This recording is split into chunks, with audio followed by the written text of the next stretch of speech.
I'm so happy you found Virago 24/7. If you love this podcast, please go to wherever you're listening and rate the show. 5 stars would be very much appreciated.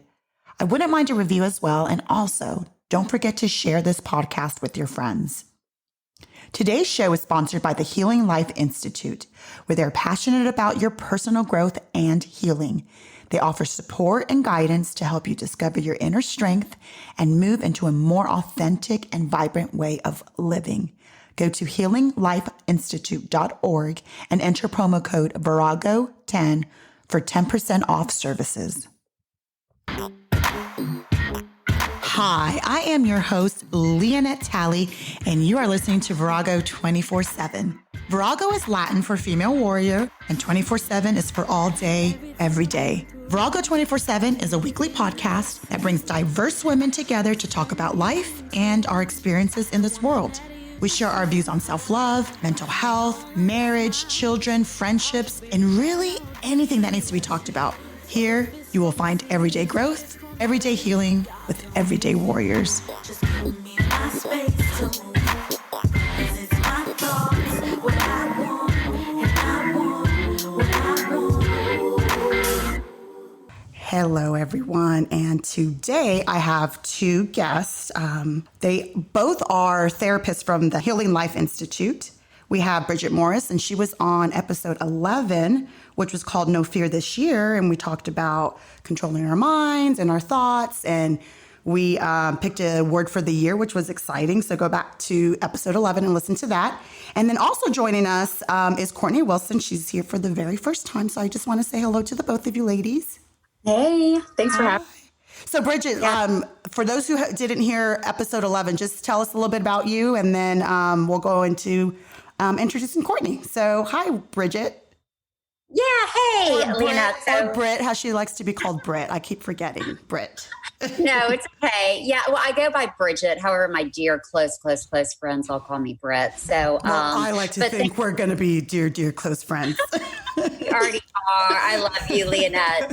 And so grateful to just everything that you're doing, just, really empowering women and men, just individuals on really just, being for change and, living your values and being those warriors. And so happy to be here. So just a little bit about me. I'm the founder of Healing Life Institute.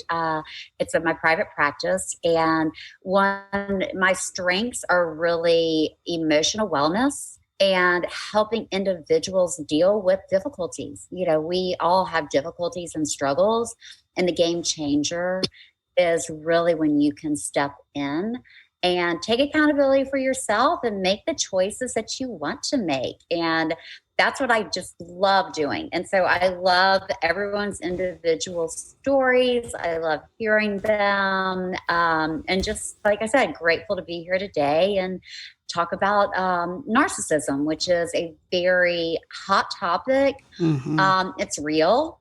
And I love to say emotional abuse is so subtle. It's so subtle. So if you're experiencing emotional abuse, it's normal to doubt yourself. And so it's like, so what do you do? And so that's what we're going to talk about today, is give you guys really great ways to be able to empower yourselves to make the change that you need in your relationships. Wonderful. All right, Courtney, let's hear a little bit about you. Well, thank you again for having me. I'm Courtney Wilson. I actually work under Bridget, came to her a couple of years ago. I am a brain health coach. So more on the, that inward ability to retrain our brain, and certified under Dr. Amen. So I just, help others, with narcissistic behavior and how to deal with that and what that looks like, in the day-to-day for all relationships, whether it be romantic or a coworker, because it can be, it can run the gamut. So I'm super happy to be here. I'm also extremely passionate about this. And I love, helping others and being a part of, kind of working with women in particular to get healthy, both physically and emotionally. And this is super important. So glad. Well, thank you, ladies. Thank you, ladies. So like they both said, the topic today is narcissism. And the reason I wanted to talk about this is, I have people, in my life, friends, and we've, talked about different relationships that we're a part of. And in talking to them, it's like we realize the people that we're dealing with have this disorder. And I know narcissism is something that people just throw out all the time. Oh, they're just narcissistic. But what really is that? And I started researching it, and it has just blown my mind that it's just not a word that we should just throw out and just attach to someone who has like a big ego. Because I think that's what we see. I think because narcissism in most people's eyes is that big personality, that in your face, like, look at me, but it's not that way. And like you said, Brit, it's very subtle in some people. And that's the narcissism that I know, is the subtle, very discreet version of narcissism. So let's get into it. I'm excited. Let's get into all of it. Let's dive in. Yeah, all of the labels, all of it. All right. Yeah. So I'll ask all the questions because I have a ton of questions, but whoever wants to start, please go ahead. Yeah, so I'll dive in real quick. So narcissism is a characteristic. It's basically saying someone's selfish. And FYI, we all can be narcissistic, especially in our culture today. Mm-hmm. Okay? So that's why now someone that suffers from the narcissistic personality disorder, that really is an illness, and it impacts the part of their brain. And so they cannot change. Okay. And that was one of my questions. So it's a spectrum disorder. And so I liken it to alcoholism. So people can have alcoholic tendencies. That does not mean that they suffer from alcoholism. Okay. So I might get a DUI, or I might drink a whole bottle of wine by myself. Those are characteristics of someone that suffers from alcoholism. And so, however, I can recognize, wait, that's a behavior that I need to change. And so then I can stop drinking, or I can moderate my drinking, or I can recognize, well, maybe I drink when I get overly stressed. And so I'm going to replace that with different things. Mm-hmm. So that's how you differentiate if someone's an alcoholic or not, right? Because someone that's an alcoholic, really there's that chemical dependency on the alcohol. Yes. So with emotional abuse, it's an ism. Alcoholism, narcissism, it's an ism. So an ism really is an illness. It means that you as an individual have you're weak to this. You're controlled by this. So it can even be gambling. It can be like, I'm just giving you a bunch of like different isms, if you will. Mm-hmm. And so someone that suffers from narcissism, really, what do you think their drug of choice is? What is their drug of choice? What are they powerless to? So someone that suffers from alcoholism is powerless to alcohol. However, most of their life is about alcohol. They've got to be very aware of the effect of that. Someone that is addicted to gambling, they're powerless to gambling. However, their whole life is about gambling. Someone that's addicted to sex, they're powerless to sex. However, their whole life is about sex. So what is the narcissist drug of choice? Do you know that? I can guess. I don't know it. I would think, I don't know. It's conflict. Okay. It's their inner struggle. That makes sense. Oh my gosh. It's their inner struggle of conflict. It's how they view themselves. Yeah. So every single one of us, right? We've talked about this, that first thought. We're going to have self-doubt and worry. However, we can catch it and then cope within ourselves and really show it with integrity. Well, a narcissist is so struggling with their inner conflict that it shows up in different ways. So they're projecting their insecurities on you. So it's you get stuck in what I call, I say narcissism, I call them narcs. Okay. It's not a real connection. It's not a real emotional connection. It can appear to be. And then all of a sudden, just out of the blue, you're like, what the heck? What just happened? And then you try to hold them accountable. You try to be compassionate. You try every other angle. And it's just a no-go. You're just like, oh, it's maddening. And it really, if you are entangled with someone that suffers from the narcissistic personality disorder, it can destroy lives. Mm-hmm. And so with the tools that Courtney and I can help you guys, we'll talk through some of that today, but there is a logical way to start to recognizing it, and then also deal with that individual that's in your life with a lot of compassion and grace. That's my biggest thing, is how you can do that. That's frustrating when you said that they cannot change. So that means we have to change how we react to them. And then we have to figure out if this is something that we're willing to put up with. And if we are, these are the tools. That's not fair. That's not fair. Well, yeah. However, and so I liken it to this. I always say when you start to come to the realization that someone that you care about, or even just someone that you're financially involved with, you can be financially. I was in a business deal with someone that I had a signed contract with, an NDA, and this person lacked integrity. He was a narcissist, and he stole my stuff. And I'm sitting there like, okay, what do you do? Mm-hmm. So it comes down to choice. Remember, what do we always say? What are we grateful for? When you're dealing with the narc, choice. Mm-hmm. It's my choice on how, make really wise decisions. And so so when you start to find out, because what our brain does, so I'll ask you this, do you think the and sorry, Courtney, I want you to. No. I feel like I'm like, you're like checking all the boxes. Well, we still have a lot of time for Courtney to talk. Right? Yes. Well, when you're story for you, so we'll have story time. Yeah. Okay.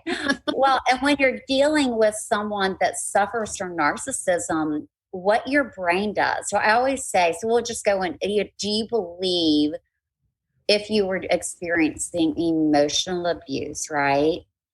You care about someone that lives in your tribe. Maybe you've invited them into your bed. You've invited them into your friend group. You like, oh, I trust this person, because that's the game. They get your trust. So now all of a sudden they're in your finances, your life, and you start to realize, what the heck? This person shames me, blames me, cheats on me, steals money, shames my friends. And so you get stuck. So what do you do? It's like, what do you do? And so how our brain works, that's what we do here at Healing Life Institute, is we really help you learn how to retrain your brain, because that's what you've got to do, because it's impacting it, because it's counterintuitive to say, well, you need to walk away thoughtfully. Mm-hmm. However, you're angry because you're like, what the heck? So you live in what I call this cycle where it's fear, like, oh my gosh, this person's going to hurt me. And then you go into guilt, and you're like, oh wait, now I feel guilty. Am I not good enough? I should have known better, Then you go into shame. And you're like, oh my gosh, now everyone in my friend group or my circle is going to shame me. They're going to say, well, you should have known better. Mm-hmm. So then you go to hope. Then you just live in hope, please, I hope they can change. Yeah. And so it impacts your brain. So you live in this cycle where you start to lose who you are. Mm-hmm. And so that's what I help you realize, is when you're experiencing this, there's no shame, guys. You couldn't have known. Mm-hmm. It really is abuse. And so what can you do is just start to recognize, okay, I'm involved with someone that lacks emotional integrity. I'm involved with someone that's, addicted to this conflict circle. I'm participating. I'm personalizing this. So you've got to step away and get healed, though, because the wounds are real. Mm-hmm. And so it's how you let go of the shame and you start to take accountability for yourself. And you can do it. Like, these tools really do work when you start to see it with the naked eye. Mm-hmm. Yeah. And I think it seems like it's harder if you're married to one or if it's a parent. I mean, coworkers and friends, I think that might be a little easier. Like, all right, they're not a part of my tribe, so you got to go. Yeah. But a parent or a spouse, I feel like that is the hardest to let go of. They are, but you can still use the same tools, and you'll find just kind of what Bridget was saying earlier, that you will start to see a different response. And it's not something that's going to happen overnight, but you'll see that change in yourself. And you'll also start to see that narc, the more, personal narc, go, wait, they're not playing my game anymore. Mm-hmm. Wait, and then, if they don't have that actual personality disorder, then there's going to be this moment where they're going to have to look within themselves and say,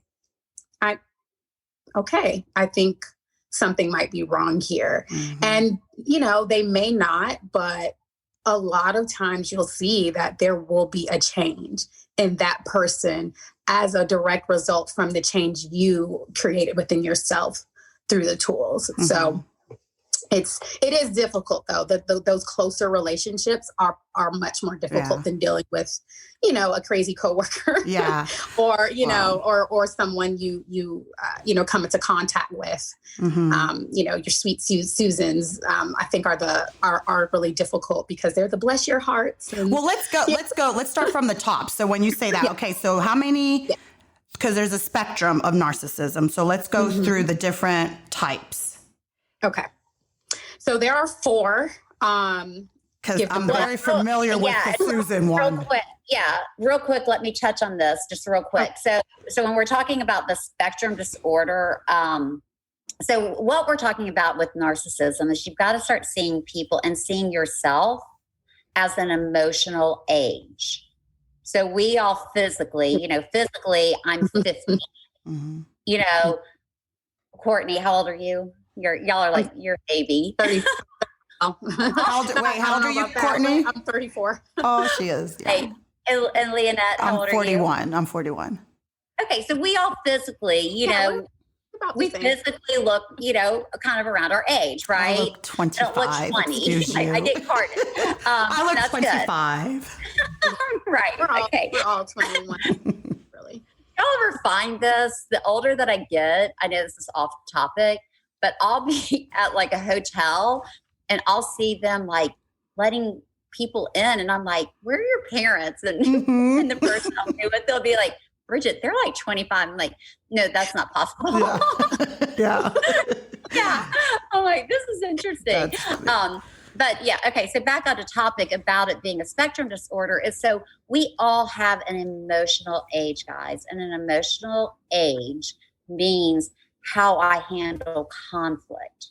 And so narcissists, if you remember, there's that famous German-American psychologist, Erik Erikson, who I love. He says we all have an emotional age. And so we go through stages of development. And those stages of development are so key because the narcissist gets stuck in 18 and younger, which you're asking yourself, who am I? Mm-hmm. So they are stuck there. They're in this, what I call role confusion. And so when you bond with them, you get confused.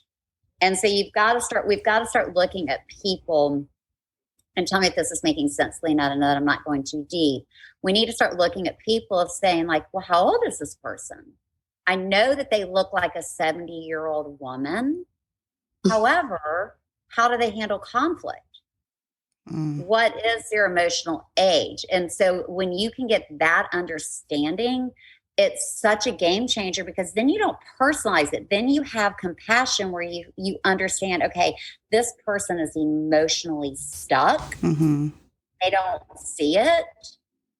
And so what do I do then? And so the other thing, and to help Are you understanding that? Or do you Oh, have any yeah. questions No, about that makes total sense. Because then it's like you look at someone and you expect them to be mature at 60, 70 years old. Right. But then they act like they're a teenager when they're resolving conflict. They don't own their stuff. They don't want to admit. They want to deflect. And it's like, wait a minute. Well, like, how old are you? I get it. Right. Well, yeah. And the other thing while we're talking through this, it's just so important to me that we highlight intentions, because a lot of times people that are narcissistic, their intentions, they believe they're helping, and they aren't aware, because culturally, you know, we were taught keep everything in that little bento box and everything's perfect. So that's just fostering this whole narcissistic culture. Mm-hmm. And so you have to look at that intentions, as most of the time people that are acting narcissistic, their intention, they don't realize it. I was going to ask that. You don't think that narcissists know what they're doing? Well, that goes back to the spectrum. Yeah. So it's like, so it's like cancer. Mm-hmm. I can have pre-cancer. I can have stage 1. I can have stage 2. I can have stage 3, or I can have terminal. And narcissism's the same. And with time, it gets worse, because it's basically they're going into a protection. And so they're protecting their heart. And the older and older and older they get, it just gets worse. Does that make sense? Makes sense. Yeah. So Courtney, let's go into the four personalities. All right. So again, there are 4 main, personalities that you'll see. And what's really fun about this, I know we went back and forth about some of the names. That's why I'm like, let me make sure I call out these names right. Mm-hmm. But Dangerous Dan. Okay. So he or she, because I think a lot of times we tend to assume that, this is more of a male dominated thing, but it's not. As we, kind of determine it's not, so Dan or Diana, and basically they're just super domineering, and, everything is their way. They'll do anything, still kill whatever to get what they want. And that's probably your stage 4. Okay. And it's more noticeable. And they scare me. So the best, a great example of that is in The Devil Wears Prada. Mm-hmm.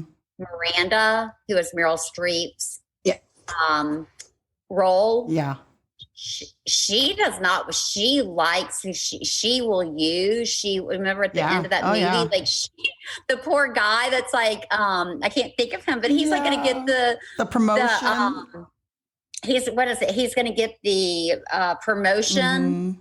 Mm-hmm. And he still is like, well, maybe it'll happen another day. And I'm like, no, it's never going to happen.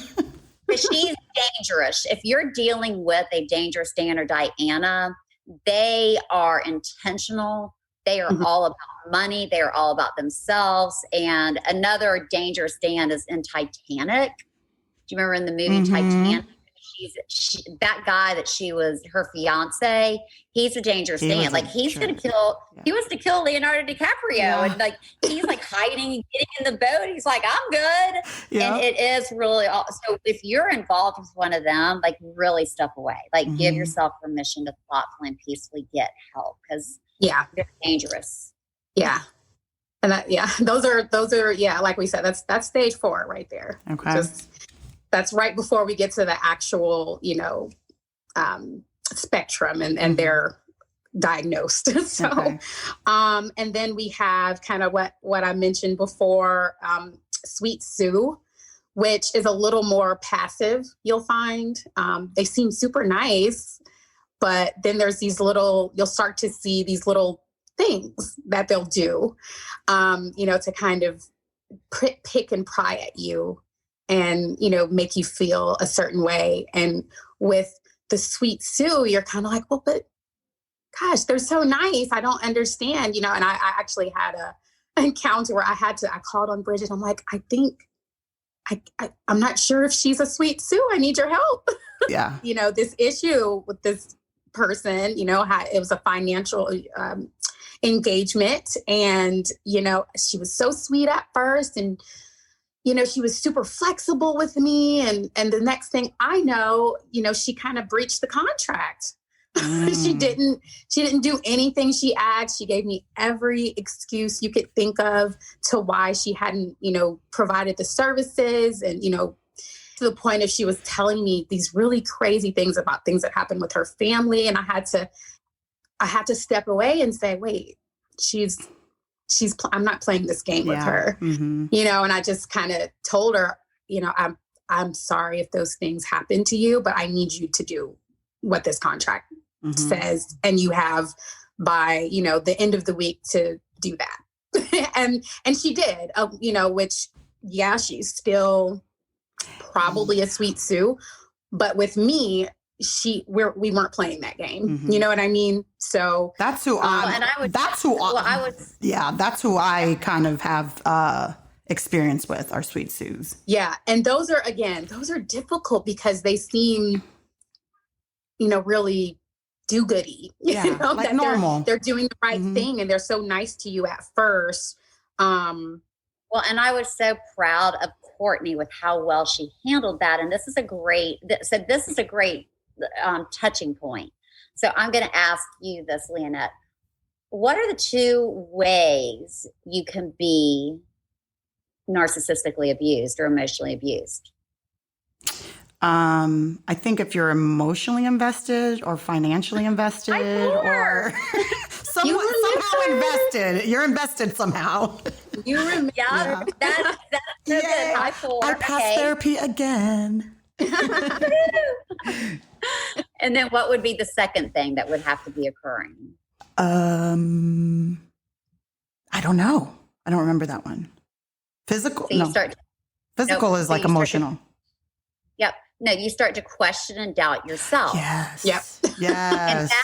And that's why it's so key to have like a therapist or a life coach that understands this, that can walk you through. Because here's Courtney that's trained in this, you know, and she's emotionally invested. You know, this person was taking things that were very dear to her. So she's like, so you naturally, right? We start to go, well, and I've done this with as well. So I go to people too, you know, because when you're emotionally invested, you're not necessarily thinking with your logical mind, because you're angry, because it's like, this is not, you're like, I am like mad. And so you've got to have someone say, okay, let's go back to the facts. Right. So that's what Courtney did that was really well, is she was like, okay, I'm going to thoughtfully and peacefully detach from this, and I'm going to apply logic.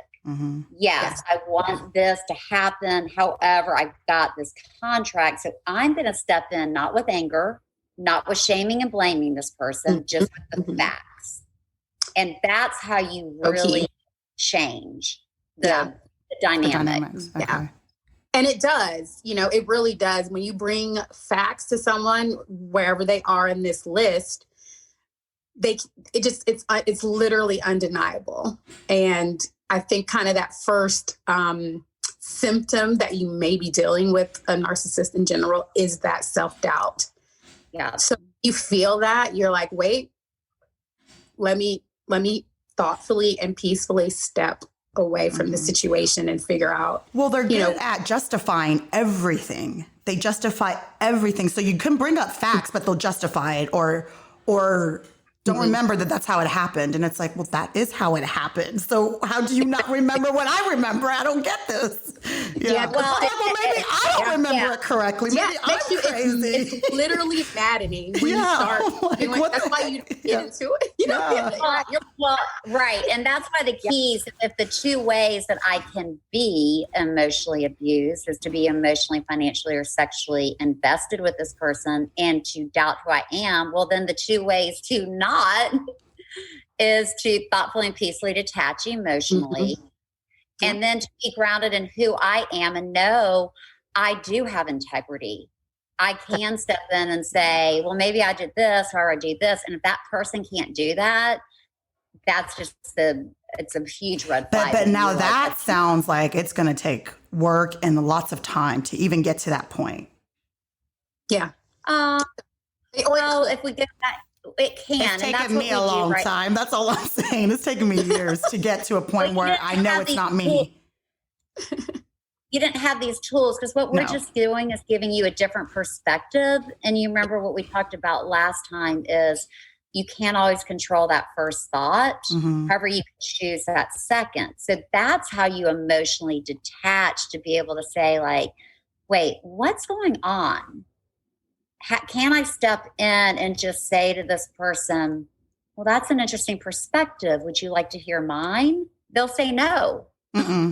If they have it, they'll say, no, I don't. And you'll go, okay, I'm going to thoughtfully, peacefully detach. And now I'm angry. So I've got to get all this out in a healthy way, you know? And so it's that is I think, and you tell me this, Courtney, I think there's a silver lining when you're of coming out of narcissistic abuse.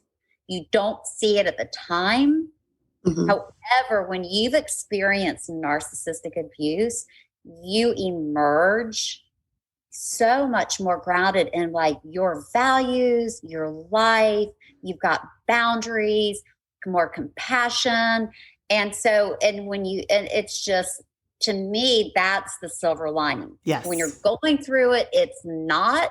And I remember people would say that to me when I was going through mine. I would get so angry. I'd be like, you don't even understand how hard this is. And so I'm gentle in saying that. You know, but it's a silver freeing lining on the other end. Yeah. I love how you said that. Yeah.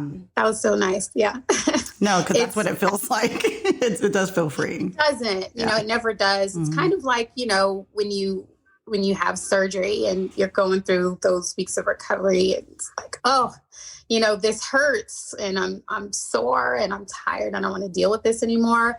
But, you know, once that, you know, you kind of get recovered, you start to feel better. You start to feel more like yourself, and whatever the surgery is for, usually for something that needed to be out of your body or whatever the case, it's gone now and you're okay. And, you know, you're better for it. And so that's kind of how I look at it, kind of similar.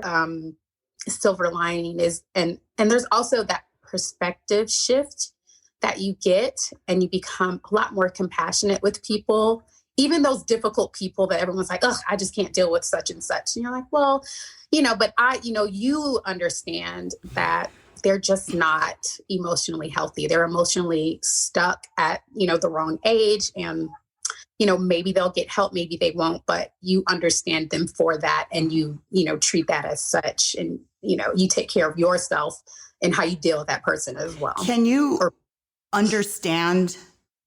Like, I'm learning that you can understand, and tell me if I'm wrong.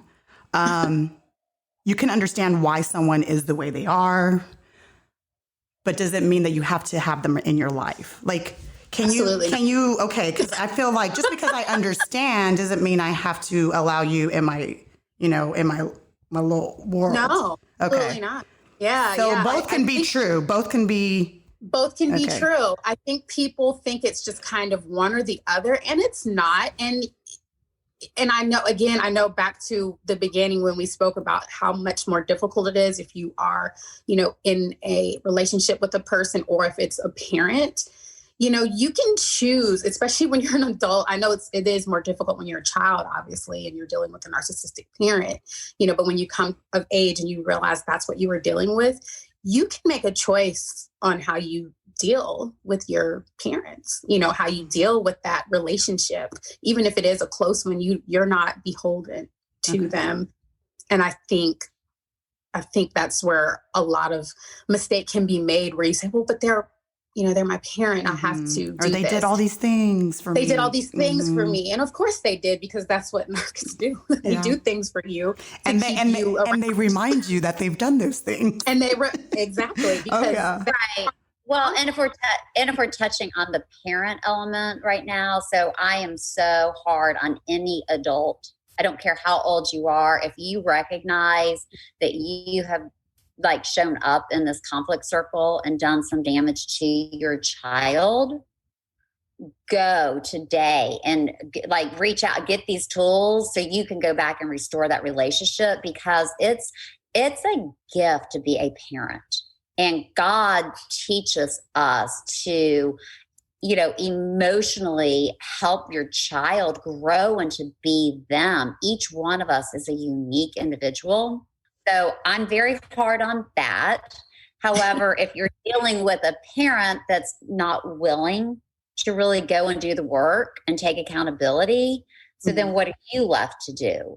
And you break free. What we're talking about here is emotional wellness, guys. It's emotional wellness. So just because my parent is still stuck in, emotional age of maybe a 13-year-old, that doesn't mean that I can't learn how to be emotionally well. And someone that's emotionally well does not shame or blame. Someone that's emotionally well is grounded in who they are, and they know how to show up with strong boundaries so they can say no and not personalize what this other person is doing. Yep. And that's just such a game changer. And so, we talked about the unhealthy ways of really identifying how you handle conflict, because if you grew up in that narcissistic environment, then you probably are a rescuer or a victim. Remember we talked about that last time? Yeah. Yeah, the drama triangle or the conflict circle. And so, learning how you show up, then you can change your behavior. Because what do we remember? All three of us are recovering rescuers, right? Right. Yeah. So what's the healthy version of a rescuer? Do you remember this? It was it was something about self. Self-champ. Yes. Being a self-champ. Yes. And then you serve. It's about serving. It's learning how to. So if you are, guys, experiencing a relationship where you're thinking, wow, maybe I am involved with someone that's emotionally unhealthy. Maybe this was a parent, or maybe it is my partner. What can I do? And I say, you have to detach emotionally and put yourself in a safe mental environment, mental and emotional, and learn to really serve yourself and to take care of you and change that behavior that, well, I'm no longer going to rescue. I'm now going to serve me. I'm going to realize, what do I need right now, and get well. So I have lots of questions, but before I get into my questions, let's go over. So we were on... there's two more. No, that's okay. That's okay. I love going off on tangents, but I like to bring us back. But I do have some questions after you finish that. Okay. And then, so Sweet Sue, I would say as far as stages, that's probably maybe, I would say stage 1. I don't know if you agree with that, Bridget. They're not as domineering as our dangerous Stan, but they're not. Well, I'll touch on that. So I think all 4 of these, we've got Dangerous Dan and Dangerous Diane. Yeah, Grand George and Grand Georgia, Sweet Sue, Sweet Sam, and then Do Good Dan or Diane. All 4 can be stage 4 terminal or stage 1. I honestly think that the covert one, the Sweet Sue or Sweet Sam, is the hardest to walk around because everyone likes them. And and then you're just like the Dangerous Dan, that's just easier. The Dangerous Dan is going to be harder to step away, but your support group's going to get it, because they're going to be like, they see think about the Miranda and Doer's Prada. Like, people are like, oh my God, I can't believe you worked for her. Well, when you step away from a Sweet Sue or Sweet Sam and they're kind and everyone, people are like, how do you not like them? They're the kindest people. What's wrong with you? You're horrible. Right. Yeah. Do you agree with that, Courtney? I do. And I would say Do Gooder Donna or Dwayne is probably, because I would say the Sweet Susan, I think when you're like passive aggressive that way, I think people do start to notice, but it's a little more confusing. I agree with you. But did they just insult me? You're just like sitting there like, I think that was rude, but I'm not. But so just let it go. Just let it go. Like, maybe it was just all in my head. I guess I'll just let it go. I'm sure they didn't mean any harm, right?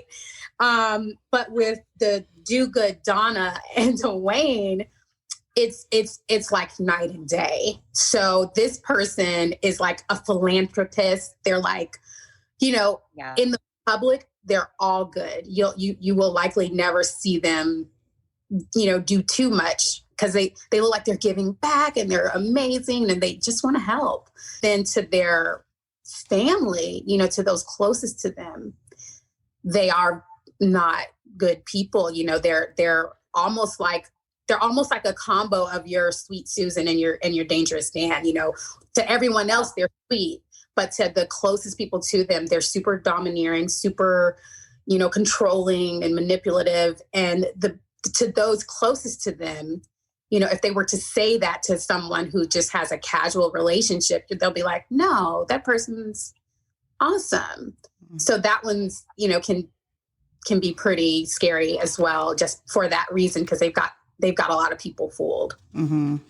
Right. No, and I agree completely with you, Courtney, and they typically, that can be like that pastor that's showing up very kind to everyone, but then is very mean to the daughter. So like Footloose. You remember Footloose? Yes. Like he would have been a communal, and he hadn't dealt with the death of his son. So there was that pain that he had, that healing. However, he was showing good and trying to control everything. But the daughter just felt misunderstood and was taking all of he was projecting all that onto her. So we saw it, as observers of the movie, but people that were living in the town didn't see it. Yeah. Very good. Good movie reference. Yeah, that's a good example. Really good one. And then kind of the final one I think that we're probably most familiar with is your Grand George or Georgia, the person who's just ego everywhere and super into materialistic things. And, I think everyone can kind of say, oh gosh, and that's what we most see or think of when we think of a narcissist. Mm-hmm. That's just the person that's just into themselves and anything that's very flashy. Yeah, exactly. Mm-hmm. The Joker. Well, and the hardest thing with Grand George and Grand Georgia, they make you feel special. So you get you're like, ooh, I'm at this fun party and they're so charming and I feel special until you're not. Mm-hmm. And then you're like, wait a minute, I just got dropped. What just happened? And so they're all of these are just really interesting. Yeah. I hated these names real quick, Leonette, just to help people understand narcissism, because we're trying to apply it, because like I said, it's this emotional abuse. So how do we deal with it? And so that's why I named, the 4, we're malignant and covert. Like you hear that, those are like psychology names, right? Mm-hmm, mm-hmm. So that's why we're these are fun, cutesy names to remember. Yeah. And people can be a combination of them too. I was going to, that was one of my questions. That's exactly what I was going to ask next. Can they be more than one person? Okay. All right. Yeah. It just doesn't show up, this just doesn't show up in this pretty little package. And the likelihood of you getting a diagnosis, it's not likely. Why? Because the narcissist doesn't believe that they have an issue. So you're not going to. And you really don't need it. That's my thing. You really don't need it. What you have to do is like what we keep saying is recognize that you're in the midst of someone that thrives on conflict. You're in the middle of a game. So you've got to logically step away and take care of you, because it does hurt, because this is someone that you care about, and then make choices that best serve you. And in essence, they're going to best serve this person, because if not, then you're just an emotional enabler. So you're just continuing it. And so, we all started with this. I love it's the Lucy and Charlie Brown. It's just the best situation. I was watching that and I was like, oh my gosh, this is what narcissism is. And so what I'm referring to is there's a continual scene that Lucy and Charlie Brown participate in. And so we're talking about Peanuts, if people, would Snoopy in the I never know people's ages. I think most people know Charlie Brown. Everyone should know them. I love Charlie Brown. Okay. So Charlie Brown and Lucy. Okay. So what is it? Lucy and Charlie Brown are in the same friend group. They do life together. They go to school together. Okay. And Lucy keeps trying to get Charlie Brown to kick a football. And every time, what happens? Every time he goes to kick, what happens? What does Lucy do? Does she take the ball away? Yeah. She takes the ball away. And then what happens? He lands on his head, brain break, because he keeps giving her the benefit of the doubt. So there's a great, and you guys can go on to Healing Life Institute. I've got this little video. It's only 2 minutes long, but you can watch it. And it's the football and the contract. And so Lucy says to Charlie Brown, you want to kick the football today? And he says, I don't have mine, that you're asking me. It's just that you must think I'm stupid. Like he says this. And she's like, oh, Charlie Brown, I don't think that. Try it. And he's like, no. And she goes, well, I have a contract. And then he's like, oh, a contract. Well, surely if she's got a contract, today will be the day, right? Can't break a contract. So he goes running. And what does she do? She pulls it. And while she's pulling the football, she says, funny thing about this contract is it's not notarized.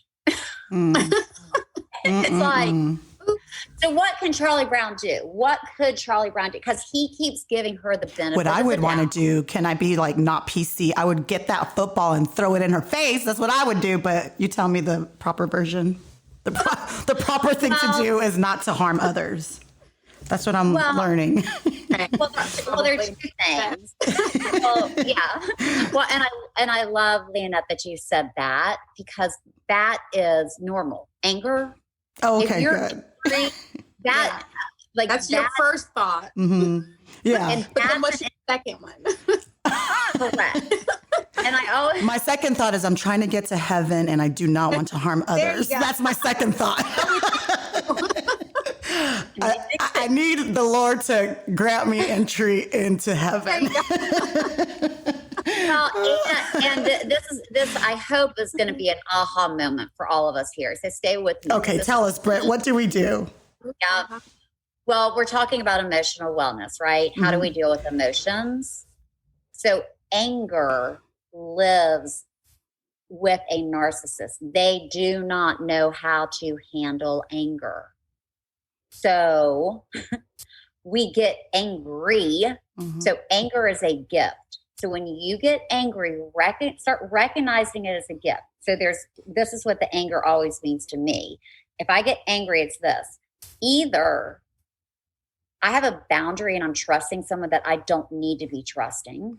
That's on me. So I need to do a hard line of I've got to trust me and realize I've allowed boundaries to get out of place. And so that's where you were talking about, that's where you go like no-go, like this person, I'm no longer going to trust them emotionally because Lucy, she keeps lying, lacking integrity, right? Or the other thing that the anger could be, this is a hard pill to swallow, guys. My perspective's off. Maybe I'm stepping in and trying to rescue. Maybe I'm not hearing this person's perspective. Maybe we've established what I call like this fear dance. And I need to take a step back and say, okay, God, help me see this differently. Help me see how am I not listening to this person? Am I trying to get my point of view heard? Am I really communicating in a healthy way? So that anger is great. So however, when you're angry, we never take it out on someone. And we've got healthy ways to deal with anger. So like, what are some healthy ways that you think to deal with anger? Besides hitting someone. Is that what you're asking? Besides hitting someone, yes. That is not. Might feel good in the moment. It's just not going to serve you well. I need distance. For me personally, I need distance to figure out what my feelings are, figure out what I want out of this, so I normally like just distance myself from people. And then figure out, what do I want out of this relationship? Do I let it go? Do I work on it? So that's what I've been doing. Yeah, I love that. That's good. Setting boundaries, that's boundaries. hard. Yeah. Yeah. And so what I liken it to is if you're experiencing this and you're getting angry and you're unsure, I say put yourself in like what I call ICU. And ICU is a place for you to get the healing and the wisdom to figure out really what is going on, to see, can this person change? Can I change? Because it's about changing yourself. Because you don't know, maybe this person's just addicted to conflict. It doesn't know how to change their behavior, or maybe they do suffer from NPD. We don't know. So what we do know is I can be responsible for my choices. So they're great. Go running, go, I'll be honest with you, because I experienced a very difficult relationship about 20 years ago. I went and got a punching bag and put it in my kitchen. Ooh. Because this person there were so many places that they were coming at me. Mm-hmm. So each time I'd get triggered, I would just hit the punching bag. That worked for me because I don't have a lot of anger. Like I'm not a violent person. So that was a good thing for me because it helped me get it out. Mm-hmm. You can get a tennis racket and hit like your bed and just go, I'm so angry. I've got to get this out. Mm-hmm. You can, journal, talk to God, tell God, I'm so angry. Help me. This is someone that I love. This is someone that I had a child with. This is someone that's a parent. This is someone that I trust in my business with. This is a friend. I whatever. And just take that time to deal. Get your anger out. Don't hold it in. Okay. And don't throw the football at Lucy. Don't throw the football at Lucy's face. Okay. That's not going to serve either of y'all well. Note to self: do not harm others. Okay, I have it written down. So this is what Lucy could have done. So what, Courtney, what could Lucy have done? Well, Lucy could have. I meant Charlie Brown. Well, Lucy, there's something simple. I was going to say, Lucy could have done a lot of things, like go seek help and stop being a little bee. Go ahead. But honestly, Charlie Brown could have just said, Lucy, I don't want to play this game with you. I don't want to play football. I'd like someone else to hold the football, or I'm not playing.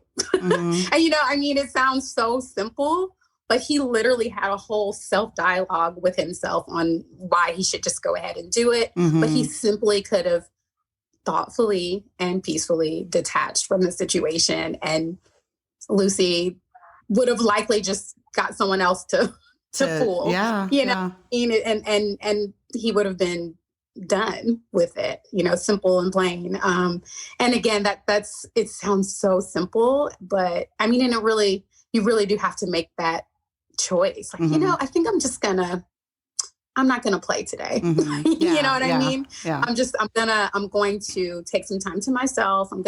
Maybe Charlie Brown can go journal, take a hot bath. Mm-hmm. I don't know, whatever, talk to Snoopy. Charlie. Yeah. Go hang out with Snoopy. Whatever he'd like to do would be fun. But and I like to think, because this is why it's so hard, guys, is someone that suffers from NPD sees the world differently than us. They don't have the compassion. They don't believe in giving someone the benefit of the doubt.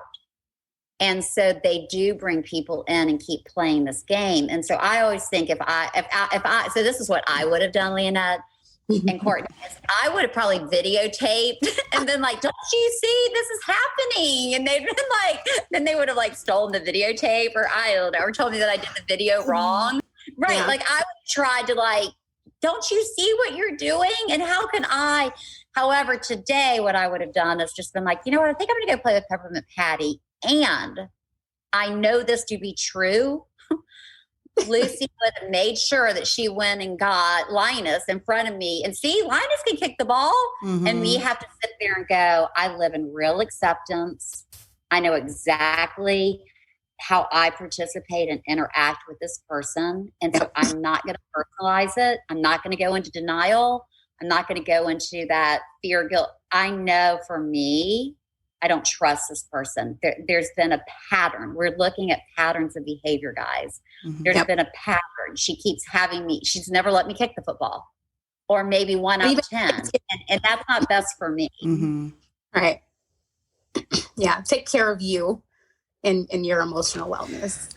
And that's what Charlie Brown can do. So I think it's easy, like, because they're friends. So I love that example. I really do. But what if you're married to someone and you're the innocent bystander? So you're married to the narcissist. You have children.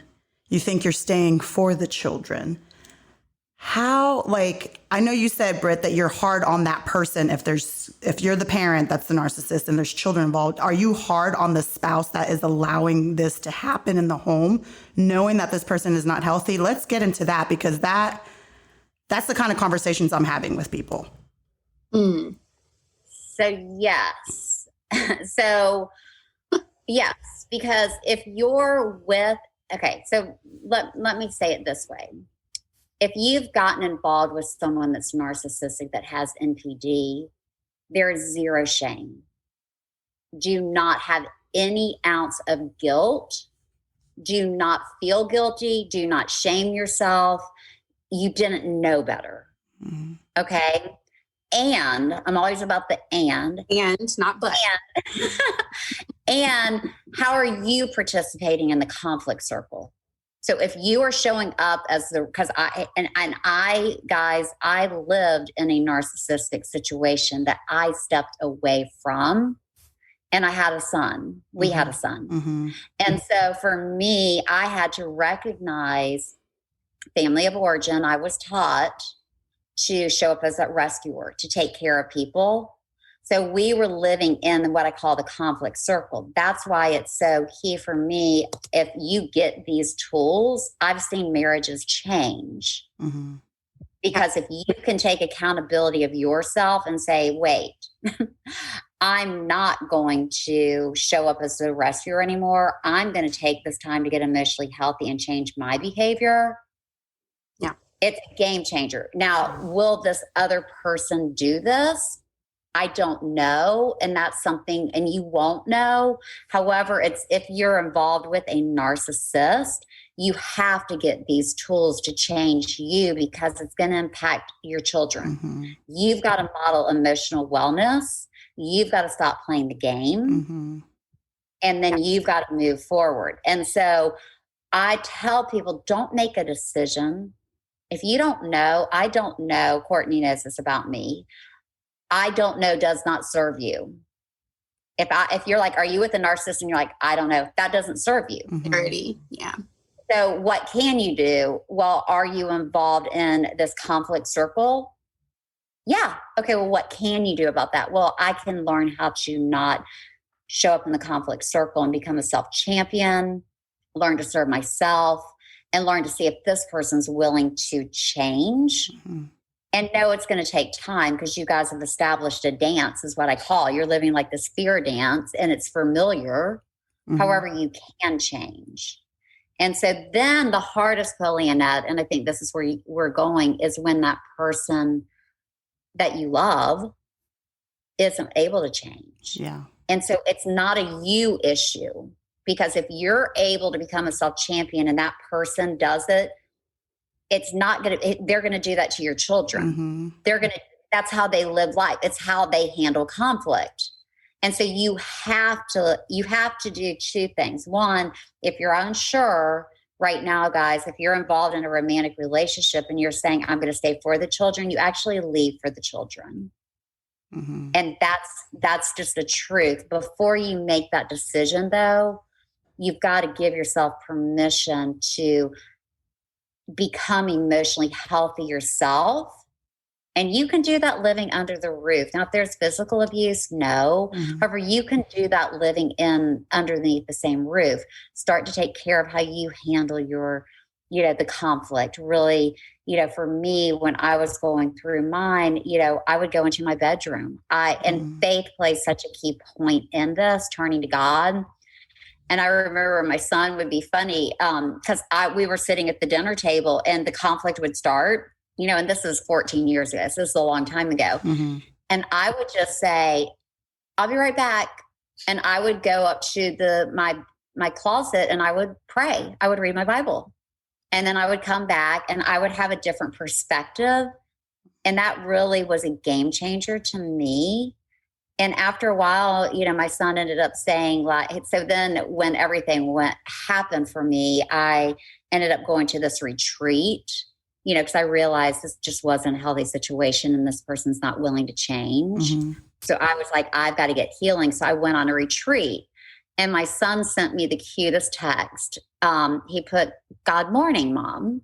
Aww. And I said, "Don't you mean good morning?" And he said, "No, you're going to spend time with God." Aww. Because I always see when conflict happens, you turn and you go spend time with God. That's so cute. That's so sweet. And that's my thing is, we don't know if this person can change. Mm-hmm. All I do know is God can show up if you're in the middle of an emotional abusive relationship, and he's going to come alongside you. Mm-hmm. So that's my experience. But it sounds like, because I'm so sensitive when it comes to like kids being involved in any kind of drama, because they have no choice. Where are they going to go? So when adults are acting like freaking little children. Yeah. I'm trying to be polite here, but when they're acting like assholes, excuse my language. Yeah. Exactly. And they forget that there's kids in the mix, that infuriates me, because if it's just the two of you, do whatever the heck you want. If you choose to be with this person and they abuse you physically, emotionally, however, that's on you. But when there's kids watching this, that's where I just like want to shake everyone, all the adults involved. And so it sounds to me like when the person that has control over their emotions and they're mature enough to realize, the kids will see that in that parent, correct? Because that's my hope. Okay. Like someone has to do something for the kids. Oh my gosh. Okay. Well, and so you're giving your child a gift of you're modeling conflict, difficulty, struggle. It's not going away. Mm-hmm. It's how do I handle it? And if you're dealing with someone that doesn't know how to, then that's a great teacher. I believe everyone we meet is a teacher. Yes. So let this person teach you really strong boundaries and model that for your children, and and take ownership for you. So my son knows this. I talk about my behavior, not this other person's. I was showing up as the rescuer. I was trying to please, and I had to learn how to deal with my anger in healthy ways. And I had to really get solid with my relationship with God. And that became the game changer. And and then you realize when you get these tools, and tell me if you agree with this, Courtney, you will start to see, you will see life from a completely different lens that you can't unsee it. And it's like, oh, yeah. Well, it's it's so accurate. Just like with the Charlie Brown, like if you just saw that episode without this knowledge, you just be like, oh, Lucy's such a jerk, Yeah. and and that would kind of be the end of it. And then you watch it again, having this new knowledge, and you literally go through the steps in your brain of what you would do, how this could be different, and you just see it from this totally different light. And it literally is game changing. And it is a gift, when you start to have those, some of those self-doubting, that anger, you then say, oh, wait, let me take care of me, let me take care of me emotionally. And again, the children will see that. The children will see that you're not lashing out. They'll start to understand, oh, well, I wonder what that other parent, that other person in a relationship is going to do.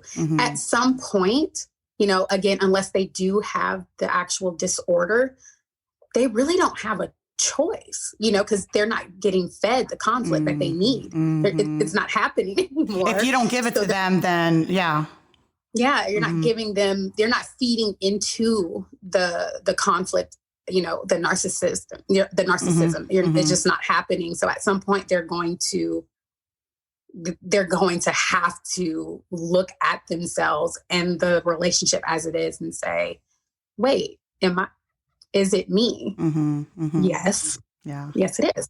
Yeah. But they'll have to figure that out. And again, it will take some time.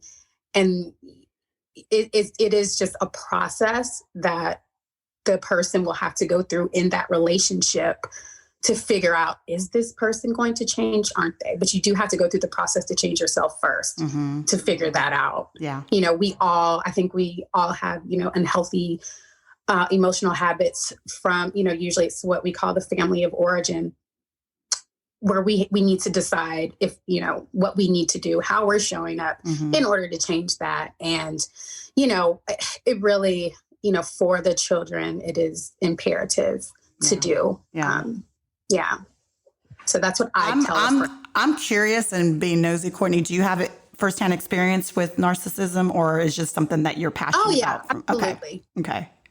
I think you don't have to go into detail. I was just wondering. Everyone does. Do you think so?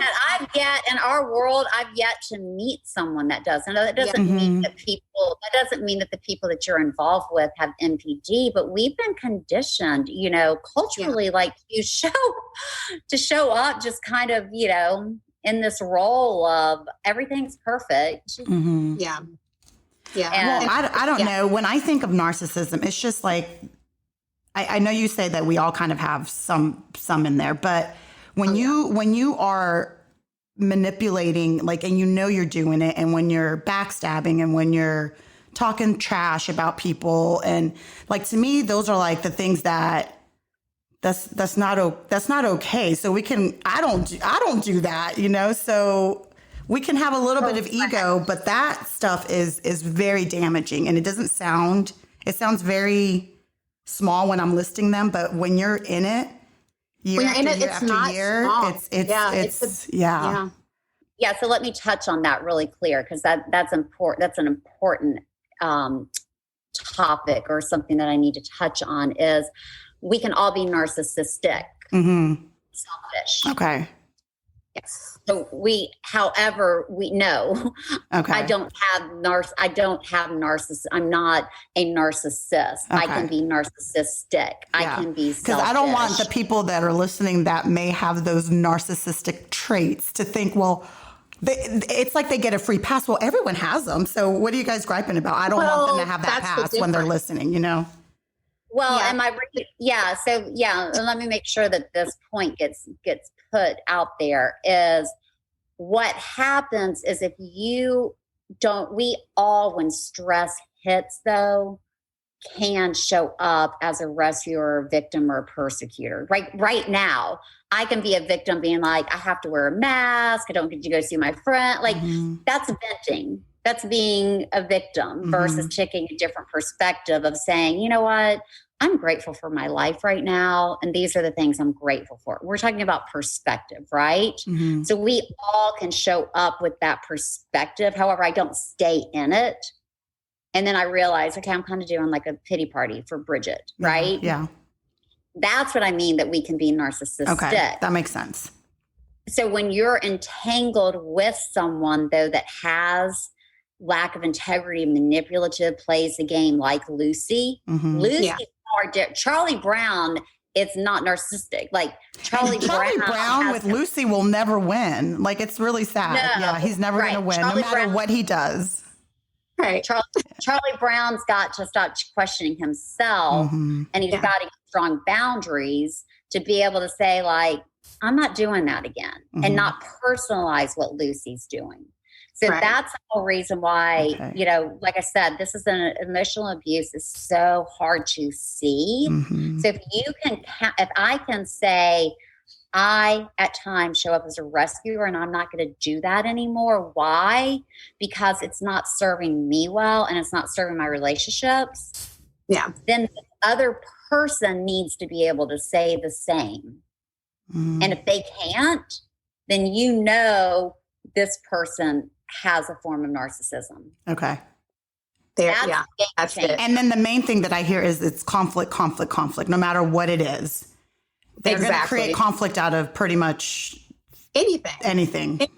You look at them the wrong way, and they think there's a reason for that. Yeah. And that's, it's like, no, I was blinking. That's what I was doing. There was nothing to it. Right. And that goes kind of back to the parent kind of aspect is that one. To me, that one is a little, I hold that one dear a little bit. But that one is just, it's so frustrating because, like you said, there's this child that doesn't know. And then if, you grow up that way, you're just like, what, you're constantly in this self-doubt, Yep. even when the person isn't there. Exactly. Because they've created this, pattern. Yeah. You're not sure of who you are. Yeah.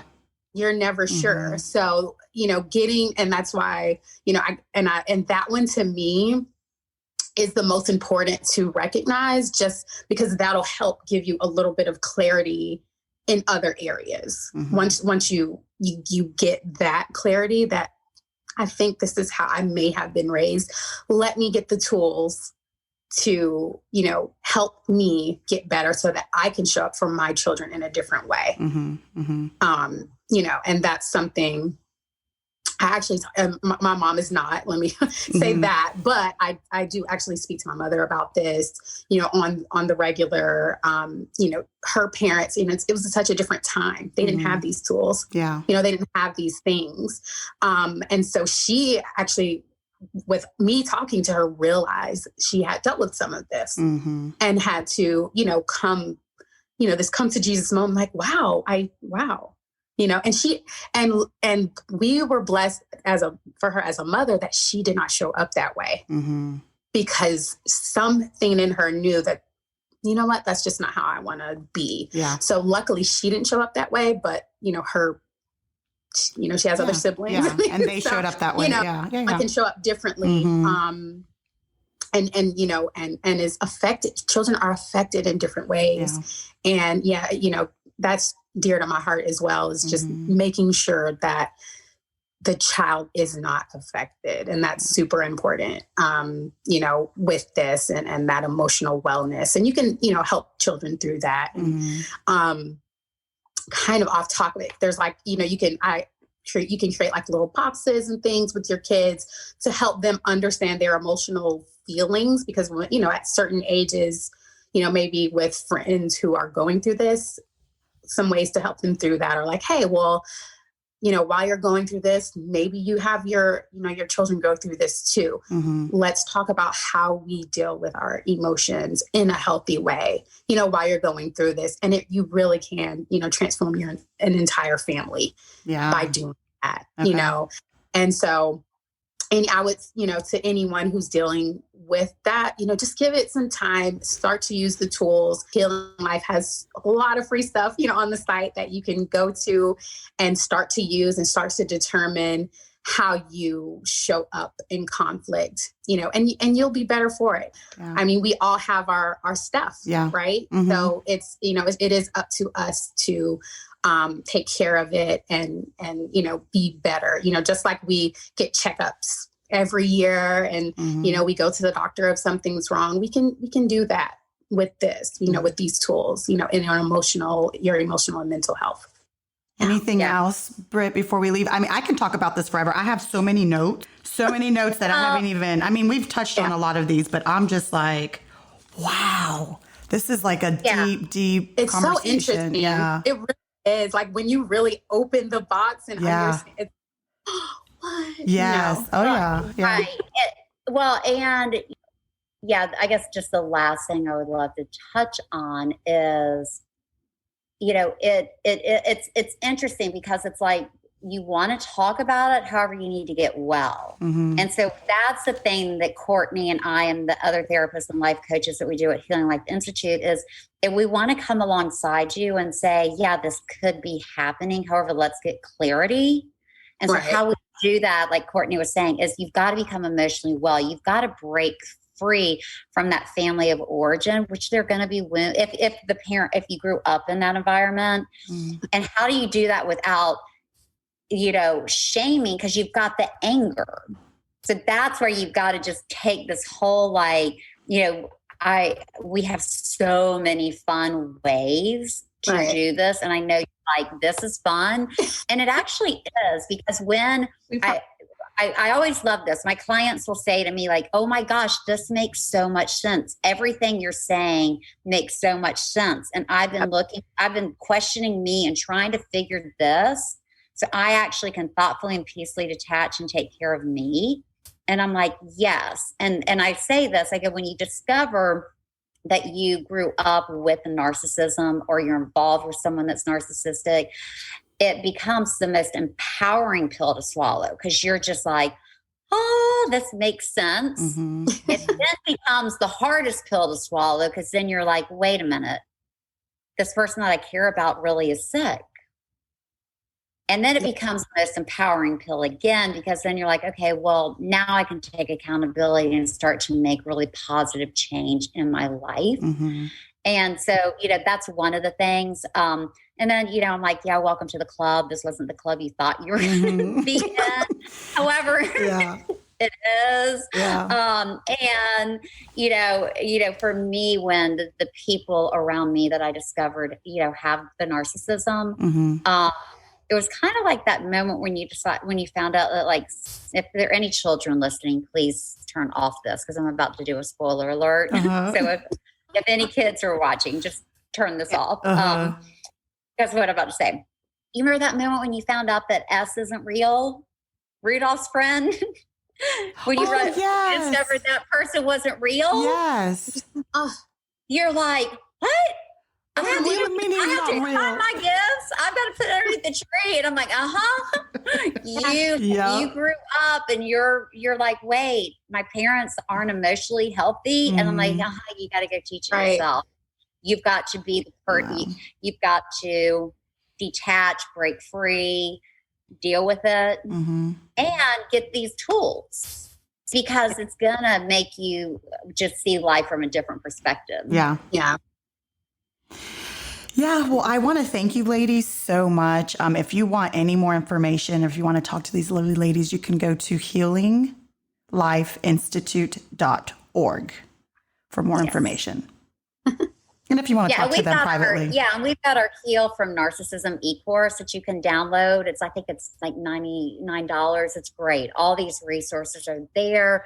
You can get immediate help right now, or, reach out to Courtney or I or one of the other therapists or life coaches, and we can come alongside you and walk alongside you with us. So you're not alone, and there is hope. And you're not crazy, people. You're not crazy. Most important, you're not. And you're not a narcissist. If you can say, this is the unhealthy way I handle my conflict, and this is how I'm going to handle it going forward. Yeah. That's it. Yeah. Well, thank you again. And hopefully we'll have more conversations like this one. And thank you. Well, thank you for having us. And we just love being here and love, your platform. So thank you, Lena. Thanks, ladies. Awesome. Bye. Bye. We will end with this quote that was shared on my Facebook page by Tiffany Fluellen Cooper. And the quote is by Maya Angelou. When people show you who they are, believe them the first time. Thank you so much for listening to Virago 24/7. If you haven't done so already, go ahead and hit that subscribe button. And please give us 5-star ratings. Also, don't forget to follow us on Instagram at Virago24_7 and on Facebook at Virago24/7. And just connect with us and share your story. We'd love to hear from you.